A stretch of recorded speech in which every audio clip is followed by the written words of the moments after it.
Good to see you late this Sunday evening. It is 9:47. I'm here to give you the latest on a severe thunderstorm that we had just within the last hour that kind of just sat over Guilford County that prompted what is now a flash flood warning across the area. Not a severe storm anymore, but we saw plenty of heavy rainfall and lots of lightning throughout the area and even some wind gusts. So we're going to kind of break it down for you.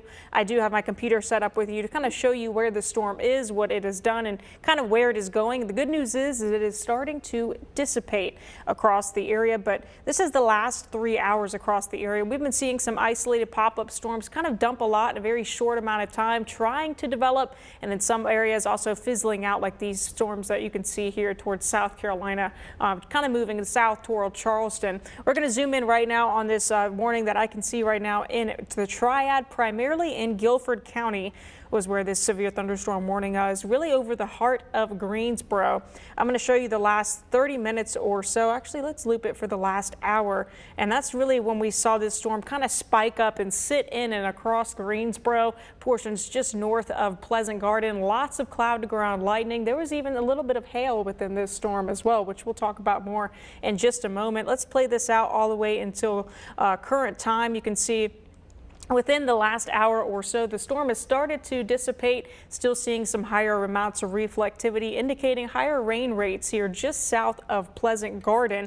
But for the most part, those of us that are within the flash flood warning, this polygon that is lifted out here in that green, that is going to last until 12 o'clock tonight, all the way until midnight. But for most of us, those showers have started to dissipate. We still have seen a lot of rainfall from this storm that kind of just sat in and across Guilford County. And this is some of those rainfall amounts that are estimated from the actual radar. We saw up to around 2 to 4 inches in some places. And I'm going to kind of zoom in to show you or kind of tell you where we saw these amounts that are estimated, of course, by our rainfall here by our radar here.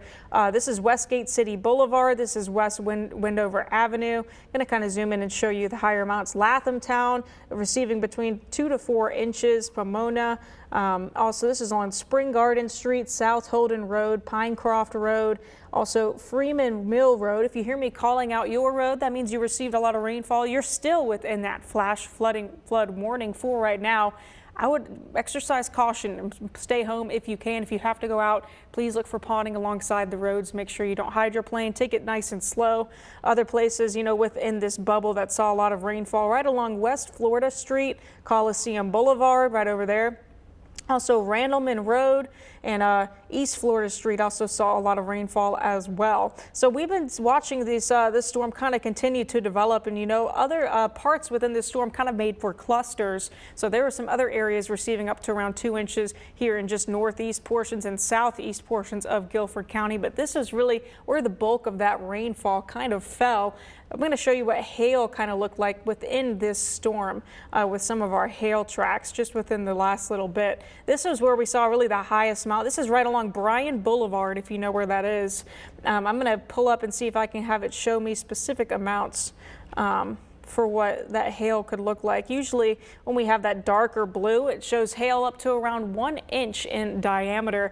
This is, of course, right over here near Bryan Boulevard, Westmount Drive.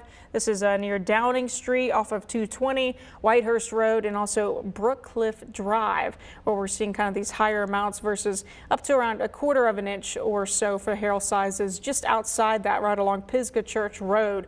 Where we're seeing, you know, a little bit of hail from that storm. Now, this storm has continued to kind of dissipate. We're only seeing a couple of lightning strikes from it right now. More of those lightning strikes are well toward our west and portions here toward the mountains. But we're going to keep our eyes, of course, on this flash flood warning to see if anything, any more kind of showers develop within this region, because if they do, that's really going to be problematic for the area. We still have a couple of our places within this polygon receiving some moderate rainfall. So I'm going to kind of zoom in on those locations right now. That's right near West Vidalia Road, Randleman Road. Again, this is just south of Greensboro near Pleasant Garden. That's really kind of getting more of this rainfall as it kind of comes down very, very hard, bringing in cloud to ground lightning and of course that flooding risk kind of trying to build toward the south. These clusters with these isolated storms, and of course, are going to try to expand, right? Where you have this one that's kind of trying to move south here toward Level Cross at the moment. Still a lot of dry air to the south of Level Cross. I do anticipate this will keep dissipating over the next little bit, but you still have a little bit of lightning within this. Again, that's Randleman Road where I'm seeing kind of one of the higher reflectivities of rainfall right along Hubbard Lane, Cedar Ridge Road. So we're going to keep tabs on that. And I want you to keep, watch with us for the next several days. We do not have any weather impact alert days, but we do want you to be cautious, exercise caution, I should say, each day this week due to pop-up storms. Each one can pack its own punch, and although these are summertime storms, these locally heavy downpours can cause problems for very localized spots, like we're seeing right now with this flash flood warning that is going to continue likely until midnight. Could get expired early. I'll continue to keep you updated on that, of course, on air and online on my Facebook page, meteorologist Claire Fry. Stay tuned there, of course, with the latest updates. And of course, thanks for joining us also on Plus. I wanted to show you a flash flooding risk for the day today as a low, level 1 out of 4 for the day today. Same goes into the day tomorrow. There are eastern portions of our counties that are in that level 2, but it's more central North Carolina over here toward Raleigh and also just north of there in portions of Virginia. Severe storm risk for tomorrow. Most of us not in any sort of risk. We just under that level 1 for easternmost counties that extends into portions of Virginia throughout the day tomorrow afternoon and evening. Rainfall that we've seen so far today from isolated showers, most of us really haven't seen anything at all. And then we had this isolated downpour that just formed right over the heart of Guilford County there in Greensboro, dropping between 2 to 4 inches. And of course, now starting to dissipate, but we'll continue to keep an eye on it. Most of those showers here just to the south and north of Greensboro.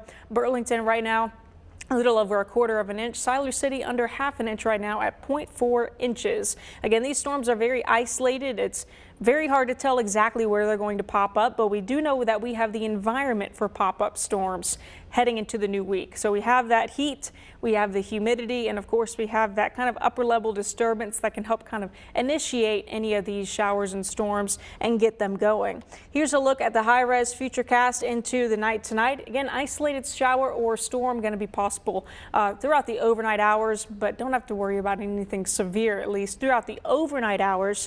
Into tomorrow morning, clearing out just a bit. Afternoon, when we see that daytime heating, that heating kind of is fuel for these storms to get going. So by around 8 o'clock, we're starting to see a couple of those pop-up storms kind of move in and across the area. And we'll continue to show you, what you can expect and continue to bring you radar updates throughout the week as well. Moving on to some current conditions, mid to upper 70s in Burlington right now. A couple of clouds with winds out of the west-southwest around 15 miles per hour. Winston-Salem, you're in the lower 80s. Greensboro right now, much cooler due to the fact that we just had that storm kind of sitting over us.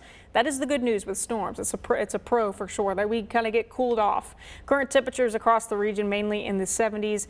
Winston-Salem in the upper 70s and lower 80s. Dew points kind of helping these storms get going. Upper 60s and lower 70s. Wind gusts across the area currently. Burlington at around 21 miles per hour. Most of us have been pretty calm. Here are some of the max wind gusts that we've seen so far today in some of these pop-up storms that have formed across our area. One of them just recently, of course, with that severe thunderstorm warning in Greensboro.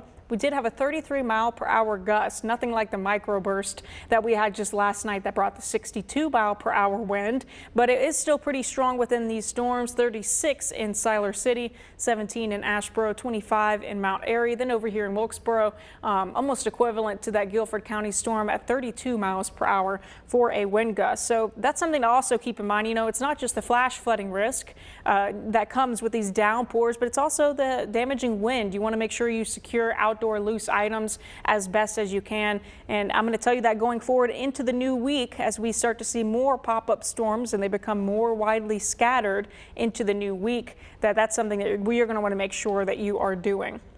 So heading into the next couple of hours, I really think we are starting to die down. We're back in the lower 70s tomorrow afternoon. We're going to be in the mid to upper 80s. Scattered storm chances again, more so on the back half of the day, afternoon and evening. Kind of gives the atmosphere a time to, really ignite and get those fuel that it needs for some of these showers and storms to form. And of course, be pretty powerful in regards to flash flooding and also damaging winds. Full look at your 7-day forecast. Scattered storm chances. It's basically copy and paste each day this week. We're going to be in the middle 80s Tuesday and Wednesday, a little bit cooler due to the fact that we're going to have cloud coverage and that rainfall. Pop-up storms still going to be possible, guys. It is middle of July, but you got to be careful for that flood risk and those damaging winds. We'll continue to provide you updates. Thanks so much for joining us on WFMY Plus. Have a great night.